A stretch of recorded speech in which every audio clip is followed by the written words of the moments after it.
Good evening and welcome to tonight's P and Z meeting, Wednesday, September 28th. The first on the list is approval of the August 10th, 2022 minutes. Did everyone get a chance to look at those? Good to me. Any additions, deletions, corrections? Motion to We have a motion from Victoria and a second If from she Nels. says they look good, we go. Yeah, right? Okay, number two, we'll go by that one, public comment. We have a couple in the audience. Do you guys want to talk about some stuff that's not on the agenda for tonight? I don't know what's on the agenda, but we're here to talk about the identity parking issues. Yeah, if you guys want to come up and just give us your name and your address. Yeah, right up here to the podium, yeah. Just one at a time if you would, and we'll get you up there and get your name and. We're both from the same neighborhood. So my name's Jody Nicotra, Nicotra. I live on South Jefferson Street, which is right near Identity, the closest block. And I know that probably this committee is aware of the problem, but we've been having issues for 3 years. I've talked to Cody Riddle and Tyler Palmer and lots of people. We've emailed the city council. So we've made everyone aware of the problem, but we'd really like to see something done about it. Whether that's like last summer, they sent around a survey for residential parking permits. The problem right now is that the only solution they have is to send people around to ticket, which hurts residents. Like we got a parking ticket when we left our vehicle, when we left for a trip. And it still doesn't give Identity people any place to park. They just kind of like waving flies off a pie, like they just settle down. And it's creating a lot of tension among neighbors, between neighbors and Identity residents. And so we would really like to see this addressed. I don't know if Casey. Would you try to be just a little more specific? I know Identity, but you're saying it's the parking issue that's the biggest thing? For where we're concerned, yes, Because you live there. we live in the neighborhood. Identity people tend to park all over the neighborhood. Yeah, Identity passes out a map that gives free parking locations Got it. around the area that aren't in the Identity parking lot. And I don't know anything about their parking situation. I know that they don't have enough parking. That was pretty well publicized, but I don't know if they have to pay to park there, and so they would prefer not to, or what. But like often I'll have to park a block or two away from my house, and when you have a full load of groceries, that's really hard. And like there's been a car parked outside our neighbor's house for 4 to 6 weeks, so and during the winter, tensions run pretty high because we spend hours and hours shoveling out spaces, and then somebody comes and takes it. And so, yeah. And mention your street again you live on. South Jefferson. Okay, I got it. But I'm streets, slow. all the streets around there, Spotswood and Adams, and they're all having similar issues. So, Yeah. And I'm Casey Doyle, and I'm a recent homeowner who bought the house right on the corner of Jefferson. So I now have 2 corners that I have to contend with in terms of students parking. They're poor parkers. They park for long periods of time. And I think the most disheartening part was that Identity is passing out flyers that they claim the city has approved, that they suggest that this is where they can park. And they just happen to be highlighted as the closest locations to Identity, right? They can park anywhere, but because they're as close as they are. And I run past Identity, and there's plenty of parking spaces available. So it leads us to believe that Identity is charging for parking, and thus the students don't want to pay, which impacts us, and we can't park near our house. And if we have to unload things, which is the biggest issue, and like Jody said, it's now creating some tension between neighbors too, because now we're kind of fighting for parking spots, which shouldn't have to happen.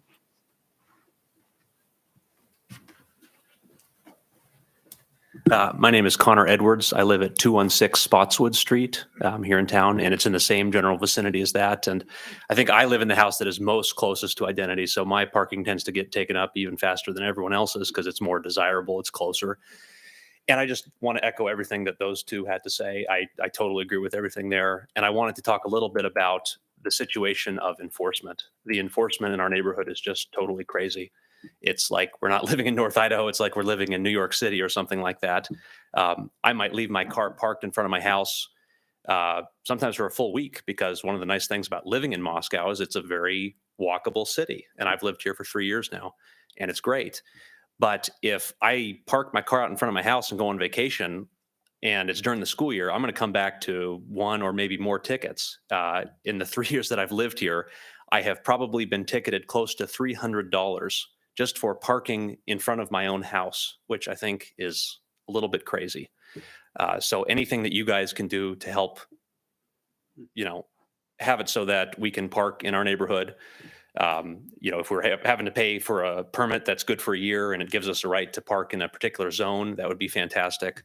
But this whole situation where the parking enforcement makes things worse, not better. It doesn't improve things. It makes things worse. And it's a huge, massive game of musical chairs that we're playing, and it's not working out well for anyone. So anything you guys can do to take some action on the situation would be helpful. So thank you.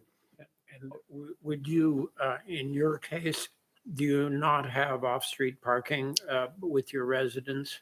We have limited off-street parking. So I park sort of on the side of the house, and I live with between 2 to 3 roommates. And so typically I'll have a spot to place at least one of my cars. I have a trailer too. And so it is a challenge. So someone in our household is getting burned one way or another. So anything that could be done would be helpful. So Connor, you've lived there for like 3 years, you said? Yeah, since When did the tickets start? Just that's a very good question. I think it must have started probably 2 or 3 months into my moving there. And I think it started because of complaints from the neighbors. And I get the complaints and I share the complaints. I don't know that the tickets are really helping any.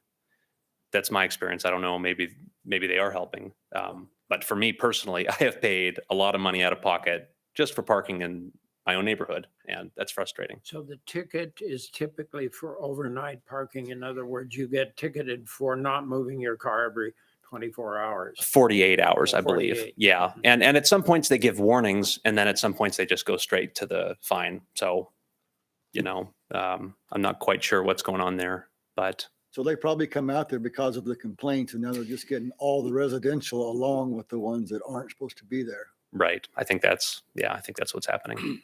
So Thank you very much. Yeah. Yeah, thanks, Connor. We needed to hear from you because we are implicit in your problem. I will say that.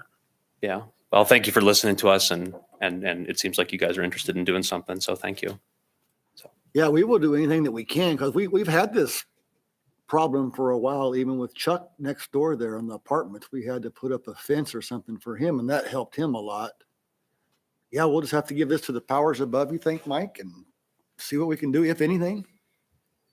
Yeah, certainly. I mean, like they had mentioned, they conducted a parking study and a survey was sent out in that area.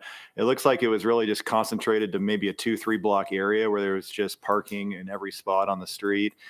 They were looking at parking permits for the area. And I think, our engineering department, I think, is still looking at that. The problem is you just end up pushing that into another neighborhood beyond that if you do parking permits for a certain area. And so I think that was the concern at the time. I have a question. I haven't seen it, of course, but if there's such a flyer that says the city encourages this, I don't think that would be accurate. I would consider that a misrepresentation, to say encourage it. To say it's legal is one thing, to say the city encourages it is something else. Yeah, I mean, we can't control what private properties owners put out as far as publication, but I think I've seen one flyer that a resident in that area had forwarded on to me. I don't know that it said city encourages that type of activity. I think it just highlighted the areas where you could park as a resident of Identity if you didn't have a parking place within the complex. They do charge parking. don't they? Yeah, it's my understanding they charge for the parking spaces, but as far as I know, they're always full as far as parking spaces. I guess I would agree that I often walk by there and I see the parking lot not full. So I assume that residents are economizing by not paying for parking. How does that work? If we require so many parking spots and then they Yeah, it charge, doesn't seem right. they charge a rate to park there. I mean, isn't there, I mean. Yeah, seems there's like no- They're profiting off the parking, which is pushing all the tenants out to the community parking that's free. Yeah, I mean, there's no prohibition against charging for the parking spaces. I mean, as long as they're for tenants of identity. Now, if they were charging for parking spaces for people that didn't actually live in the complex, I think we'd probably have an issue. But since they're residents of that complex, then there's really nothing that prohibits them from charging for individual spaces. But Mike, since we leaned over backwards to give the identity folks this opportunity, now it seems like what Scott's saying, it seems like they're taking advantage of the sweet deal. We could have required them to have more parking, but we didn't. It would have basically ash canned the project probably. So I just, yeah, it seems like it's going to take some creative. We need your help. Well, I mean, there's a couple of issues, and I responded to some of these emails. You know, one is that it's a public street; anybody can park on it. You don't get like special, like I can't park in front of my house either. There's no parking there. So I understand people not wanting a lot of parking there. It's really crowded. I've seen it. But what residents are asking us to do is treat some people differently than other people with that public resource. And that's where I'm stuck. Because the street parking is just a public resource. You don't, like when you buy a house, you don't get that parking spot, you know? Yeah, well, So- right. Generically, you're absolutely right. It's just that this specific project asked for the city to sort of give them special a deal, and we did, and in my mind at least. And then so it's a little different, and so I don't know what the solution. We can't come up with it tonight, but we're happy to hear your thoughts. We really appreciate it. I would clarify that they put you have something to say, forth you a can say it. proposal that they would make this work in a certain way and convince the commission that it was worth the try. And so, they did the parking garage and all these other things. They gave them, the ability to have less parking spaces. I don't want to say we gave them a special deal. That does not sound right. We stayed within the limits.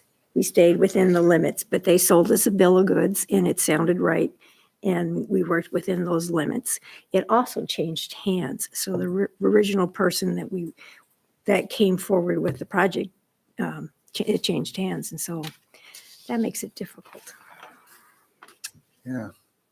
I may have a few things to add, though What's I your did name come and in where you late. live? My name is Jolie Cates. I Jolie? live on South Adams Street. I did live on South Jefferson Street for 20 years, so I have been a longtime resident here and homeowner. And I agree with everything that's been said. And I think all of us are for the public streets and want to pay taxes to support our streets. And we all live in Moscow for many reasons, but also are grateful for the opportunity to be able to walk and bike and not require the use of our car on a daily basis. Thus, it makes sense for us to be able to leave our cars and not have to worry about being ticketed.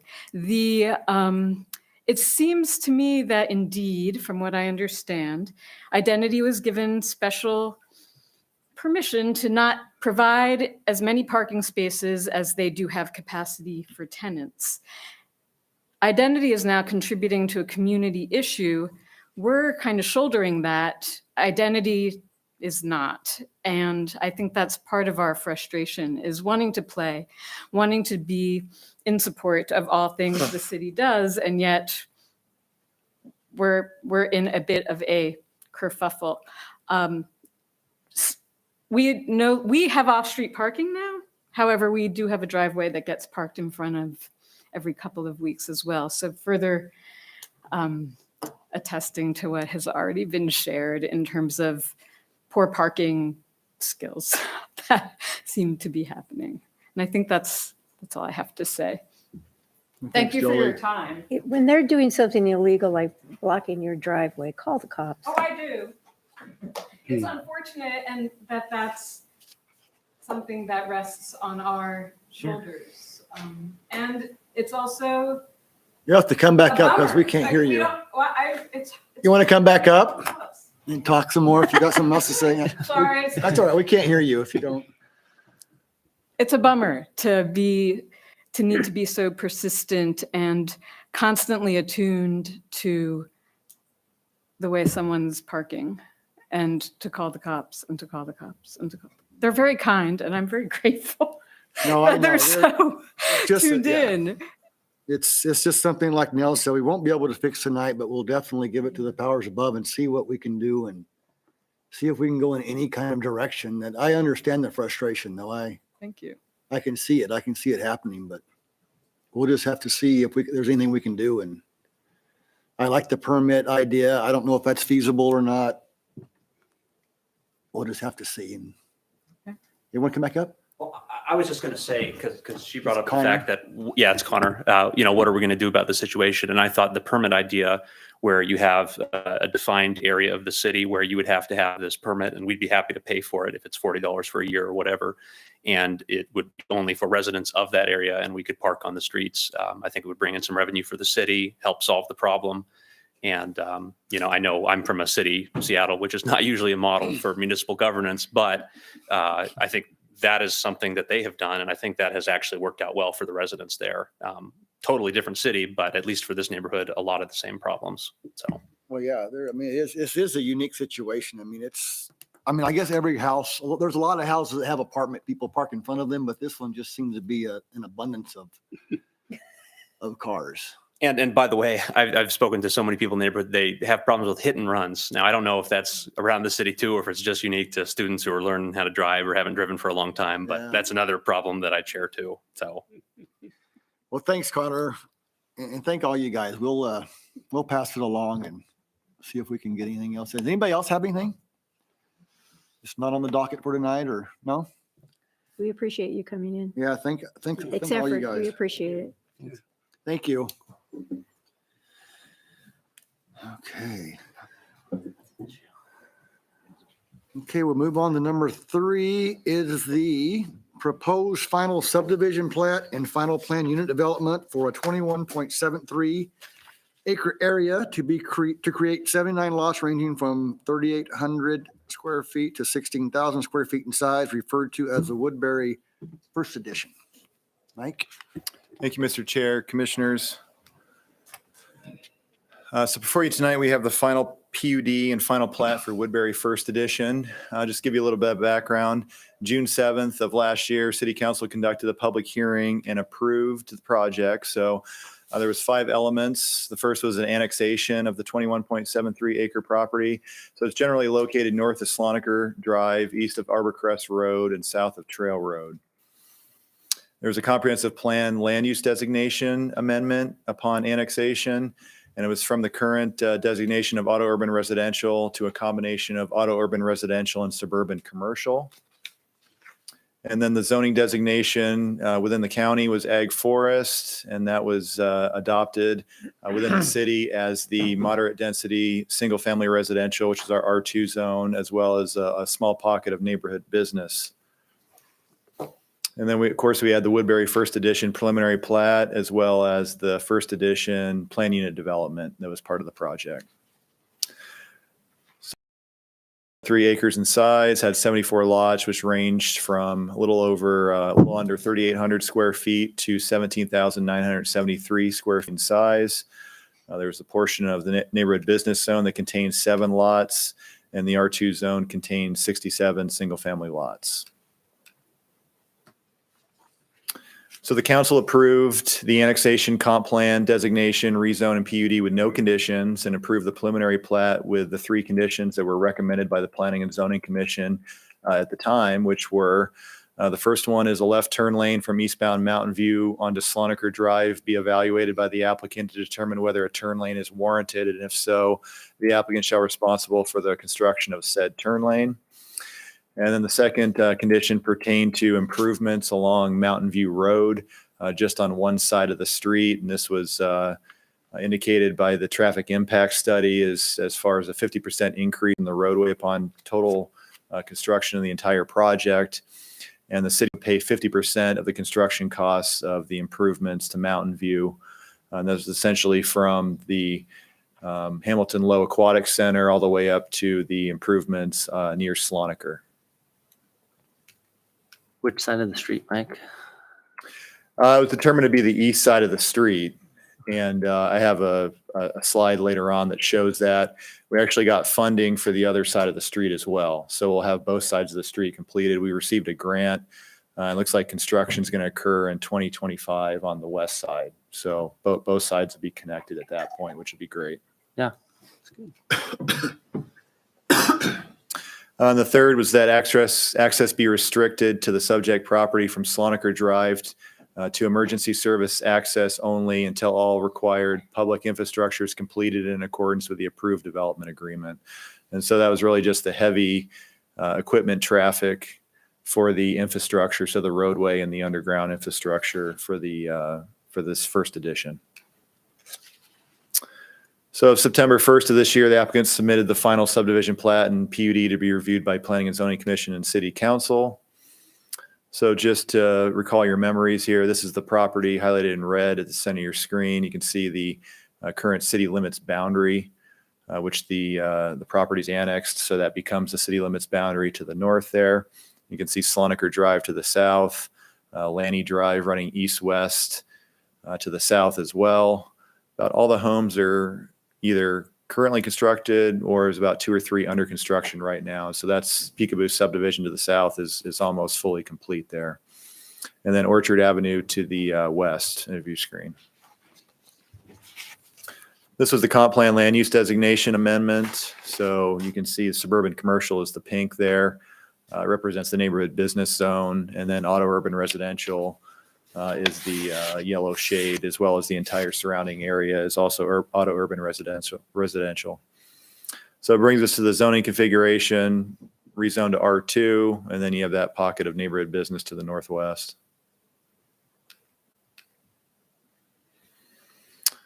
So 74 lots ranging between the 3,700 to 17,973 square feet in size. The PUD coincided with a preliminary plat to allow numerous zoning code deviations to accommodate the master plan subdivision, really developed in a new urbanist design. They have the entire property, which includes 82 acres, and that extends from Sloniker to the south, Arbor Crest to the west, Trail Road to the north, and slightly to the east of Yeomans to the east. And you can see the kind of the entire master planned area, the 82 acres, but this was really just the 3 acres that was platted and annexed. So this includes the extension of Sloniker, which heads north. And then it's included various public streets and private streets. So these are really developed to our alley standard, you know, all these east-west streets here, as well as some of the north-south streets here and here. We'll get to Ashton Lane a little bit later, which has been converted to a public street. It was initially proposed as being a private street, and so that's been expanded a little bit. And we also have Woodbury, which is a public street, and that has parking on one side of the street. So it brings us to the final plat and final PUD that's been submitted. So you can see those amendments with Ashton Lane So includes tree lawns, curbs, sidewalks on both sides of the street now. It is one way still. It has parking on one side of the street. Really, the only change that's occurred within the preliminary plat and final plat and final PUD in this plat is essentially it's been increased by about 5 lots, and those have been distributed throughout the subdivision. So really the same roadway configuration as was proposed, same open space configuration.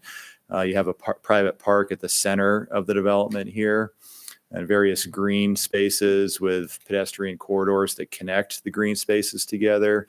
Same amount of off-street parking. But it's really a layout, and so you can see between the initial, you have some of the lots that would have backed up against, say, Sloniker. So you would have the rear of the properties abutting the street instead of a front of a property. And so those have been amended, just a little bit better of a design. So now you have a couple of lots that were added in this location. So they are actually fronting on Sloniker to provide much more of a street presence with those lots. And that's really what's been included. One additional lot's been added on this block, as well as this block, and then this block over here. And so those are really the only changes that have occurred as far as lots on the subdivision.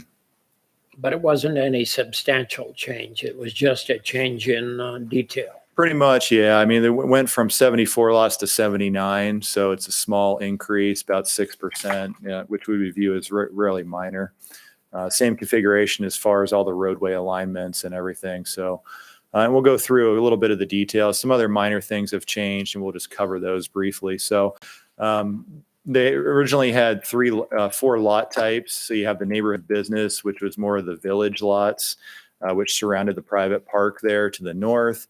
You had cottage, Fort Russell, and garden lots. So garden lots were more of the larger kind of estate lots that surround the perimeter as you make the transition from the existing Blackwood neighborhood, which has about half-acre size lots. I wanted to kind of mirror similar lot sizes as you transition into more dense lots the further to the core of the development you went. There was some concern by some residents in the community about using the name Fort Russell as far as a name of a certain type of lot within the development, even though the neighborhood wasn't called Fort Russell, it's Woodbury. And so the applicant had agreed to change the name of that. And so they've eliminated Fort Russell to avoid any confusion moving forward. And now it's neighborhood business, cottage, garden, and estate lots.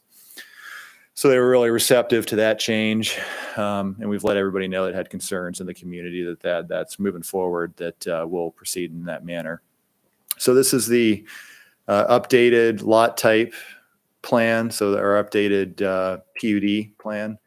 And really much the same configuration. Some of the lots have been moved around as far as what type of lot they are.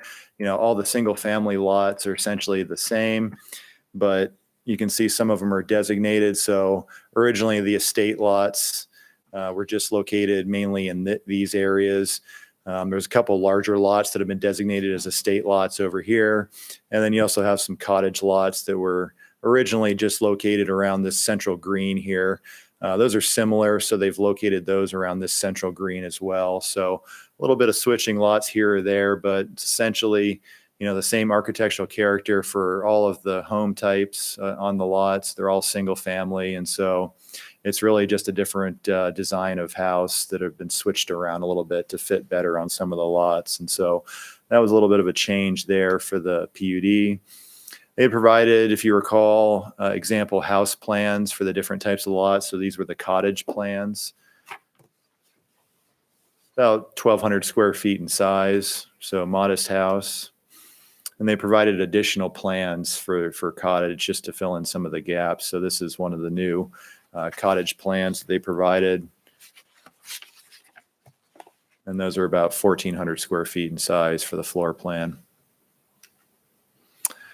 These were previously called the Fort Russell lots here. 2,250 square feet in size.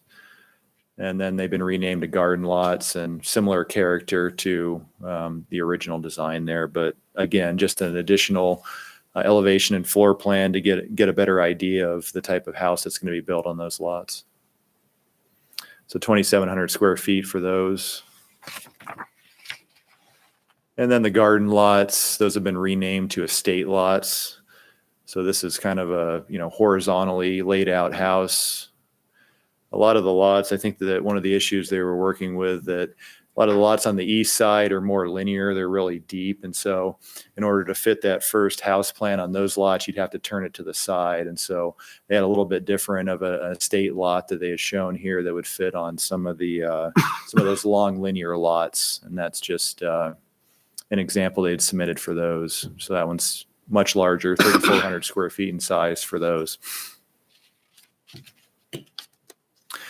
Slight adjustment to the setback requirements. So they provided this table in the past. You can see that it really is consistent with 7-foot front setback and 7-foot rear setback on the Village through the Fort Russell lots. And then you look at the estate lots, and those are a little bit bigger. So 10 foot in the front, 10 feet in the back, and 7 feet on the sides. And so they made a little adjustment there, going essentially from 7 down to 5 on the front, 5 on the sides still, and then 5 on the rear. So going from 7 to 5 on the front and the rear.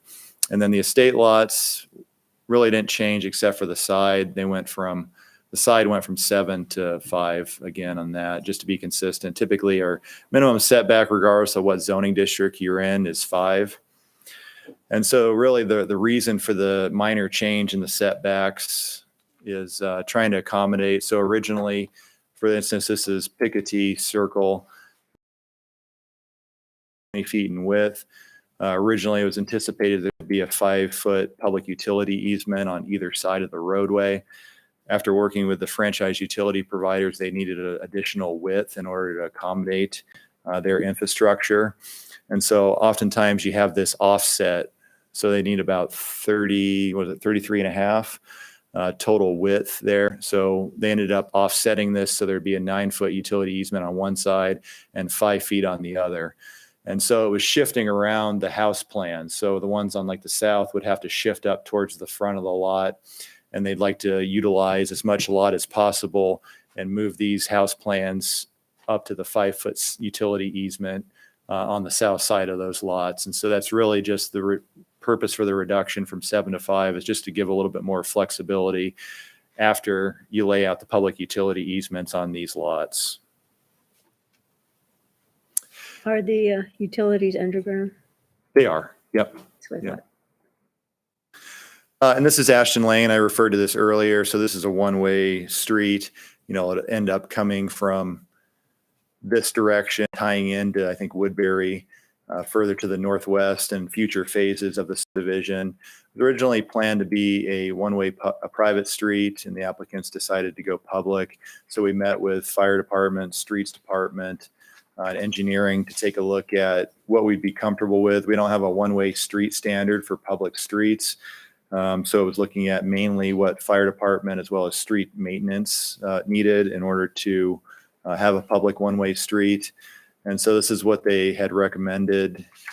On the top, you have the original one-way section, which is a private street, which just has the sidewalk curb, about a 20-foot travel lane that includes the travel lane and the on-street parking, and then a tree lawn and sidewalk on the other side of the street.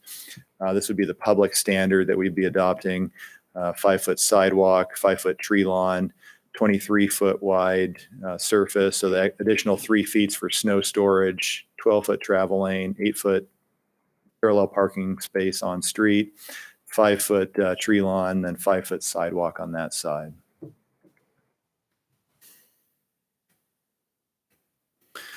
So moving on to the preliminary plat condition. So this was the left turn lane on eastbound Mountain View on Sloniker. So it was evaluated, determined that it was needed.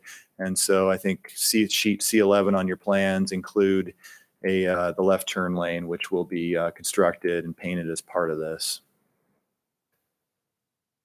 Clarified that Sloniker will have a sign that says residents of Sloniker only, or what kind of a sign do you think will be there? We're not thinking of Sloniker as the main access to this development. It will be. It Yeah. will be the main. Yeah. Yeah, I mean, for this phase, eventually there'll be multiple Yeah. points of contact. So you'll have Trail, which will have 3 or 4 streets stubbed to it, Arbor Crest as well, which will tie into Orchard. And then you have Yeomans to the east, which will also be connected as part of this, but that'll be future phases. So the whole condition about Amazing how my prohibiting, memory, it doesn't serve me for even a year. I can't remember things. Are you talking about the one-way street or is that? No, I was just thinking Okay. I was back to Swaniker. Yeah, if it's gonna be used, yeah, I get it. Yeah. I'm good. so the concern here was going around the corner and just cars stacking up to turn left onto Right, right. Sloniker. I And so, just did yeah. it this morning. Yeah. Yeah, and had a wreck there, right there. No.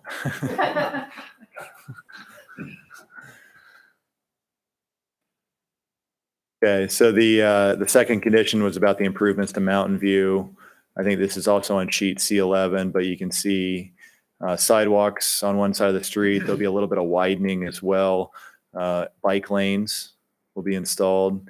And then where we have enough right of way, it'll be a tree lawn on one side of the street before the sidewalk. And so at least 2 blocks will have that. And then you transition onto Mountain View, heading eastbound there. How does a pedestrian get from Quantico onto that? There's a crosswalk right Crosswalk. here. Yeah, we're looking at the best point of access for the crosswalk. Right along Public, we're thinking of a crosswalk, but I think it's just more conducive, safer at this location right here. So engineering determined that that would be the location for the crosswalk. Yeah, I hadn't paid attention, but Mountain View at that point has sort of disintegrated into more country road, doesn't it? I mean, sidewalks, we haven't. Yeah, it's a classic example of that previously in the county and it's been annexed Sure, into the sure. city. And so we're just pretty much adopting what the county had at Shocking that how time. that happens. And I think too, like you said, in, what, 2000, like in 3 years, it's going to be, Yeah. the west side of the road. Yeah. It's going to have a sidewalk on it as well. Yeah. So you have 2 entry points for the pedestrian. Yeah. Yeah, 2025. I mean, this is a longer distance on the west side. This is actually shorter because we do have improvements from the pool property all the way down to, I guess it'd be F Street. Yeah. And on the west side, there are no improvements all along that west side north of F. And so it's a shorter distance here. And then we have that grant funding to do the west side. So that'll help cover some of that. We do have a match on that, but that should be doable.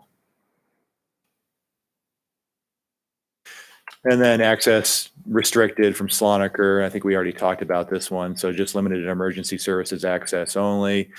So they'll be directed towards Trail Road construction access for all the infrastructure construction until such time that all that is completed.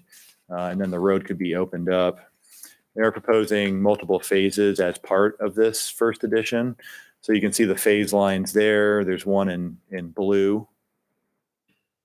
And then you'll see another faint line in red. So roughly, and then the remainder would be phase 3. So you'll have 1, 2, and 3. And essentially what will happen is they'll complete the first phase, infrastructure improvements, start building houses in that first phase. And then as soon as they're ready to go on to the next, that'll be blocked off at the end of the constructed street. And then as soon as they're ready to go on to the next phase, they'll construct the improvements there. And then as soon as those are done, it'll be opened up. And so it'll kind of be repetitive like that as we essentially construct the infrastructure in each phase. So I wanted to touch briefly, we have a recommended condition on the final plat. So there was some water modeling that we had done, our consultant had done. That indicated that additional water distribution infrastructure will be required, and that's when they proceed to phase 3 of the first edition, as well as future additions for Woodbury. And then within the comprehensive sewer system plan, there is a small segment of sewer main that would need to be constructed, pretty much reconstructed as part of phase 3 also for future Woodbury additions in order to handle essentially the additional load upon that segment. Is it a little low, or will the sewer need to be pumped as we get out that direction? Is it high enough? I think it's high enough. It's just really a capacity issue. We have this short segment of Okay. pipe that's still 8-inch concrete pipe, I think, that is shown on our plan that needs to be replaced. And so it's really just kind of that. interesting that our treatment plant's on one side of town, and almost certainly a good portion of our growth is going to be on the other side. So Yeah. Yeah, we have a route to get all the way down there.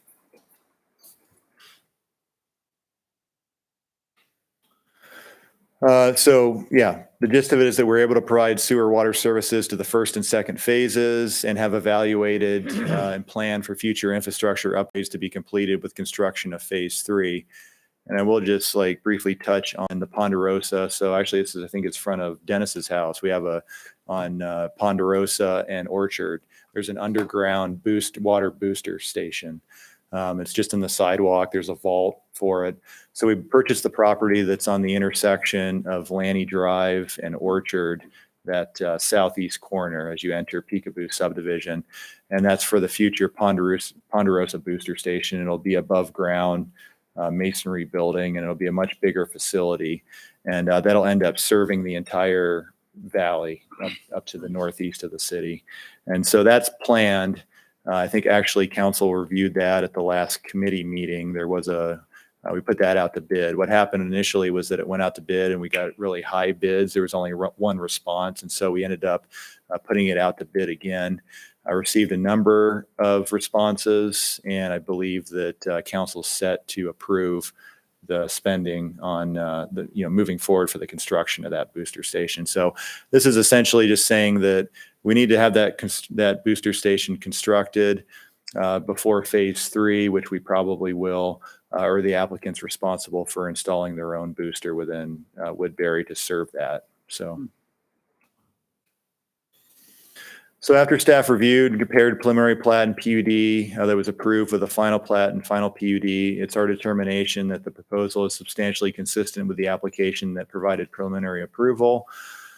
And it adequately incorporates all required conditions, modifications, and any changes have been minor. Therefore, it's our recommendation the commission recommend approval of the final plat and final PUD for Woodbury First Edition to City Council with the following condition. And it's really just pertaining to the additional water sewer infrastructure that's required to serve certain portions of the subdivision.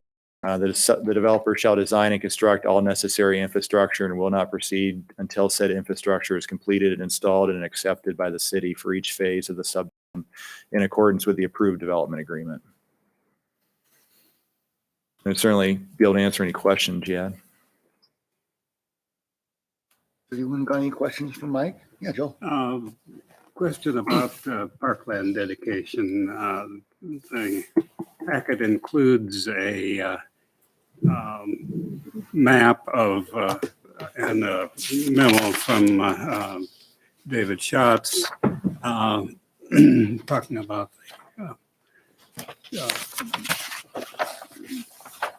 the developers recommended treatment and David's agreement with that. I guess I'm the map appears to show a large segment of wrapping around the north edge of the development, which is very, very steep edge of grading. But I understand that the parkland dedication is basically being deferred until later developments. So maybe that land would ultimately become more useful than what is apparently currently very steep land. What's the situation on that? Well, yeah, the Parks and Rec Commission, our Parks and Rec Department took it to them, and the applicant, I think, presented at that meeting, and it was always understood that they would dedicate it at a future phase. They were looking at this property here for some type of linear parkway.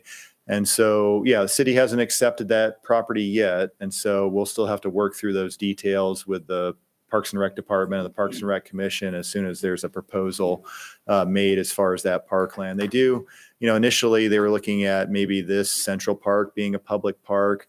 I think it ended up deciding that that would just be a private park, and all their parkland dedication would likely be, in this area here. But the public could certainly use any of the private park and pathways that go through the subdivision.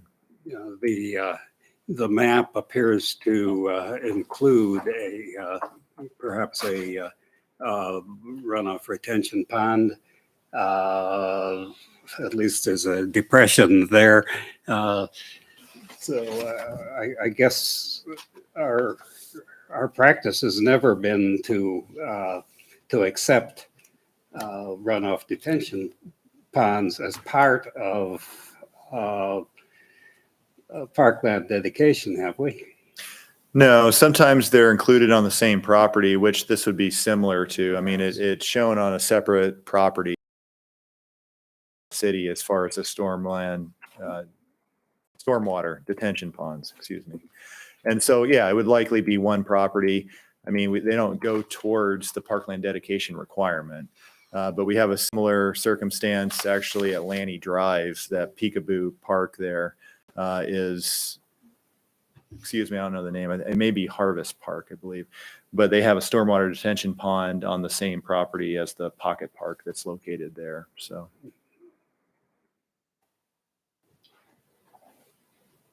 Well, we'll see that sometime in the future. Yeah. Is the entire, this entire first development part of the PUD? Is that true? It is. Yep. Yeah, it's all a PUD. And houses are going to be built. What's the, do we get to talk about houses a little bit? Are you going to? Applicants certainly here. Is Mark going to tell us stuff? Okay. Yeah, it's not a public hearing, so we certainly right. we can have a conversation. Yeah. Anybody got else questions for Mike? All good? Mark Wentz, 1004 Dairy Lane, Moscow. I'm the developer. Well, you've provided some images of potential units. Will people choose from a menu of homes, or will they? I'm not quite sure. I haven't got it through my head. That's our idea, that we actually have 18 homes for the first 37 lots. So there's a lot of variation, probably more than I thought there would be, but we wanted to have a lot of character, so that you're really entertained as you walk down the street. There's some of the estate lots that are in that kind of southeast along where Slonaker enters there that are not designed yet, but we want them to be designed by the same designer or in the same character. So there's sort of a harmony, and they're all singing off the same. Yeah. So music. as I probably said a year ago, this is the most entertaining and interesting subdivision that we've seen in quite a while, maybe ever.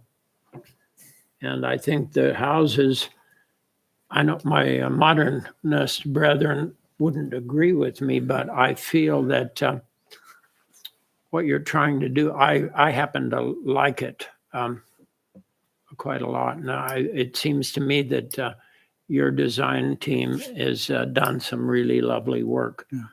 So I was quite pleased. We're just one example. I mean, there's lots of them that other people have done. So this is not something new that we dreamed up, but we're, certainly like pulling from the best of what we've seen around the country and around the world. But we just did 12 little houses in Pullman that were kind of around one of these little greens.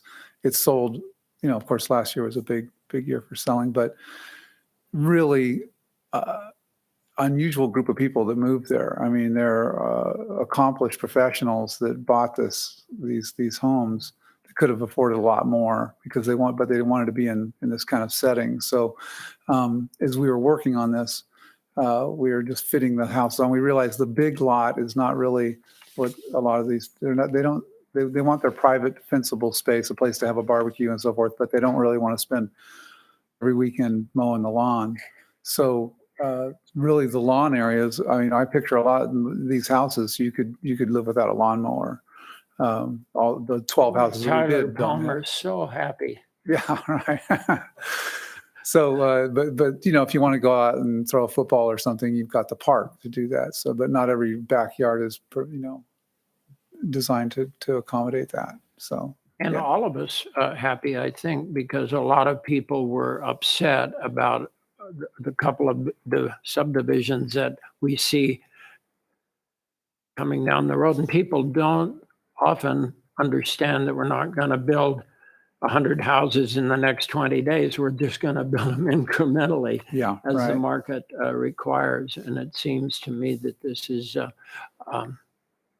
this is going to somehow be. I would like to I mean, keep if in this better was done in touch. 10 years, that would be really fast. I mean, because the absorption rate here in Moscow is only 25 or 30 homes a year, and there's a lot of builders and a lot of other product that's going on.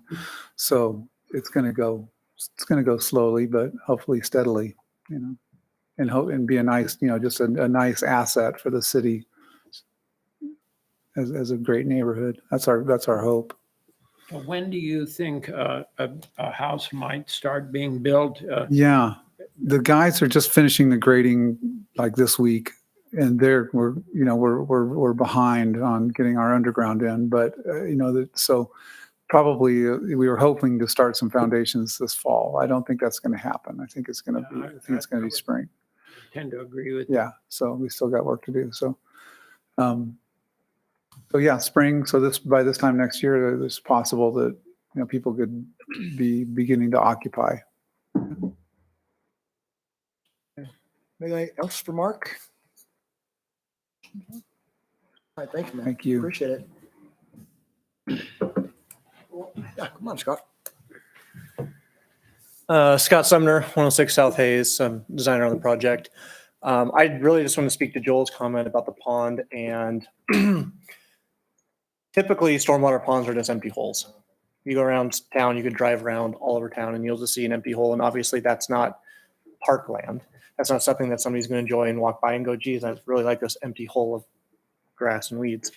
The difference with like this pond and going in the future, and what I'd like to see, and we've done it on this project and a couple other we've designed, is having it more of a wet pond and a feature that people are going to walk to. We've put a path around this pond where people can walk in, and it's going to tie into the rest of the pond. So in future conversations about, is it a parkland or is it a stormwater pond? I think that's one of those ones where if we do it right, it becomes a feature that's an asset instead of something that's just wasted space. So if you guys have any other technical questions, I mean, I can answer those, but that's one thing that I think in the future I would like to think about, is how it's more of an asset and it is something that people are going to use and is available to the public versus just an empty hole in the ground.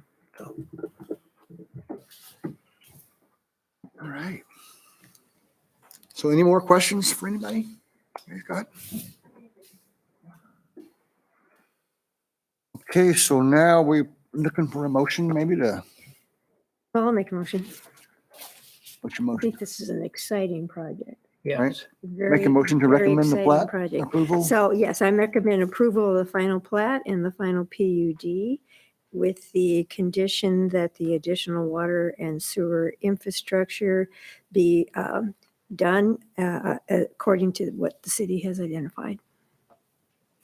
And I second that. There we go. Okay. Motion from Victoria, second from Nels. All in favor? Aye. Opposed? Abstentions? Okay. Yeah, I think we should somehow figure out how to somehow take occasional field trips and see how things are going, because in my mind, it's not just a absolute everyday development, and I think we could all learn from it. At least, of course, I was dumbfounded to see your big machinery out there this morning, but you're moving quite a bit of dirt. But I think this is going to be fine. I'd stick with those designers. I think you've got yourself a sweet deal. So I'd hang in there with them. Yeah. Well, I think there's those of us who live a little bit closer to the development than you do are quite aware of the grading because we can hear it off right. I'm to sure. the, I'm to sure the you do. northeast. And I understand. But it's just a continuation of the sound that we've heard from Lanny Lane. Yeah. So Right. And of course, looks like Lanny Lane is getting really, it's just a few months from being finished. Right. But, Yeah, a couple more houses. yeah, and I think we can all understand that as we grow, traffic is going to change in front of people's house, your house, for instance, but for those of us who live in the city and have 5,000 cars a day going by our house, it's hard to cry long tears for that.